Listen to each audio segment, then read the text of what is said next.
Saudara-saudari yang dikasihi oleh Tuhan, selamat berjumpa kembali dengan saya Romo Petrus Gustiantoro Okarm. Dalam renungan harian pada kesempatan minggu ini, kita diajak untuk merenungkan tentang panggilan hidup kita untuk hidup dalam persekutuan. Pada saat perjamuan terakhir, Yesus berdoa untuk para murid-muridnya agar hidup dalam kesatuan.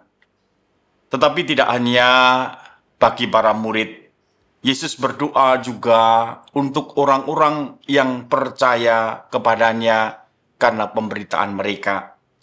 Yesus berdoa demikian, dan bukan untuk mereka ini saja aku berdoa, tetapi juga untuk orang-orang yang percaya kepadaku oleh pemberitaan mereka, supaya mereka semua menjadi satu, sama seperti Engkau, ya Bapa, di dalam aku dan aku di dalam Engkau, agar mereka juga di dalam kita, supaya dunia percaya bahwa Engkaulah yang telah mengutus aku. Yohanes bab 17 ayat 20-21. Saudara-saudari yang terkasih di dalam Tuhan, sejak awal Tuhan telah menanamkan di dalam hati setiap manusia untuk hidup di dalam persekutuan. Itulah mengapa kita sering merasa juga kesepian ketika kita tidak ada yang lain bersama dengan kita. Pada awal penciptaan, Tuhan mengatakan bahwa tidak baik manusia sendiri, karena itu diciptakanlah teman hidup yang sepadan, supaya manusia selalu hidup dalam persekutuan dengan Tuhan, dan dalam persekutuan dengan seluruh alam ciptaan. Namun kita sadar bahwa dosa telah merusak persekutuan itu, sehingga manusia memisahkan diri dari Tuhan dan saling memisahkan diri satu sama lain. Namun dalam perayaan Paskah yang kita rayakan juga, kita merayakan bahwa Tuhan Yesus telah mendamaikan kita. Tuhan Yesus telah memulihkan persekutuan kita. Tuhan Yesus telah memulihkan persekutuan kita dengan Allah dan dengan semua ciptaan. Karena melalui kurban Kristus di kayu salib, dosa diampuni. Dan juga melalui Roh Kudus yang dicurahkan ke dalam hidup kita, Tuhan juga menganugerahkan hidup Allah, hidup dalam persekutuan dengan Allah di dalam diri kita. Allah Bapa, Putra, dan Roh Kudus tinggal di dalam diri kita, mempersatukan kita dengan Allah dan mempersatukan kita dengan semua orang yang percaya. Di dalam doa yang kita dengarkan tadi, bagaimana Yesus dalam doanya menghendaki bahwa orang-orang yang percaya hidup dalam persatuan, sama seperti Bapa dan Dia adalah satu.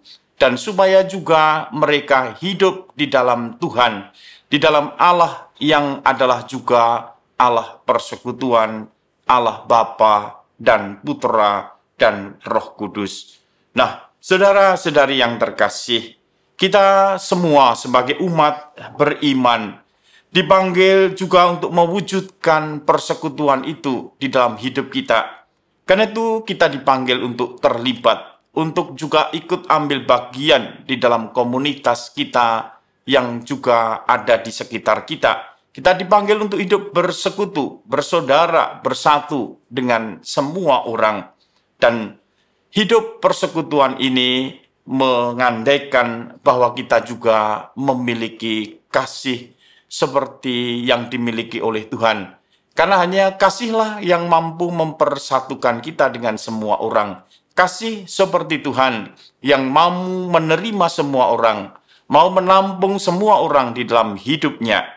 Nah, membangun persekutuan memang membutuhkan juga rahmat dari Tuhan. Karena itu kita selalu menerima Ekaristi sebagai sakramen yang mempersatukan kita, sebagai sakramen persekutuan hidup kita. Karena dengan komuni, dengan menerima tubuh Kristus, kita disatukan dengan Tuhan dan disatukan pula dengan semua orang yang menerima tubuh Kristus yang sama. Dan selain itu, kita juga perlu selalu memberikan pengampunan bagi semua orang, sebagaimana Tuhan juga memberikan pengampunan, sehingga kita selalu didamaikan dengan Tuhan, dan kita juga diharapkan juga dengan pengampunan berdamai dengan semua orang. Pada hari ini, gereja juga menjadikan minggu komunikasi, di mana dalam pesannya Paus juga mengatakan demikian, untuk membangun suatu persekutuan dibutuhkan juga sikap mau mendengarkan. Dalam pesan Paus Fransiskus di Hari Komunikasi Sedunia ke-59, beliau mengatakan bahwa persekutuan sebenarnya bukanlah hasil pelbagai strategi atau aneka program, tetapi dibangun dalam sikap saling mendengarkan antara saudara dan saudari.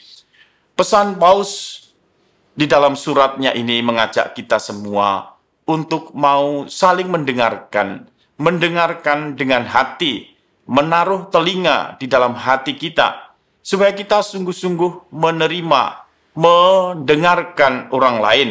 Karena mendengarkan itu adalah salah satu perbuatan amal kasih. Tentu ketika kita mendengarkan, kita membutuhkan pengorbanan, membutuhkan kesabaran, membutuhkan keterbukaan hati, membutuhkan sikap penuh perhatian terhadap sesama.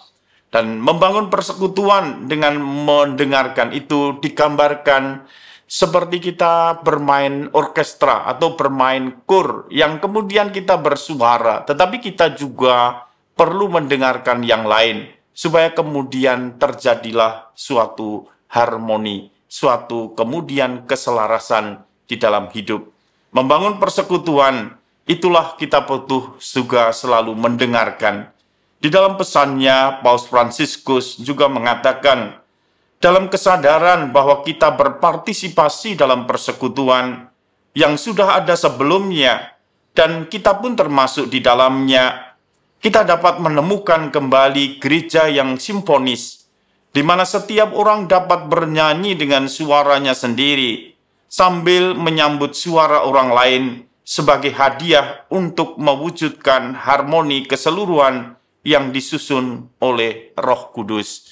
Nah, saudara-saudari yang terkasih, kita berdoa mohon Roh Kudus yang pasti akan menyatukan kita, yang pasti akan memberikan kepada kita anugerah-anugerah yang berbeda, tetapi semuanya untuk membangun persekutuan.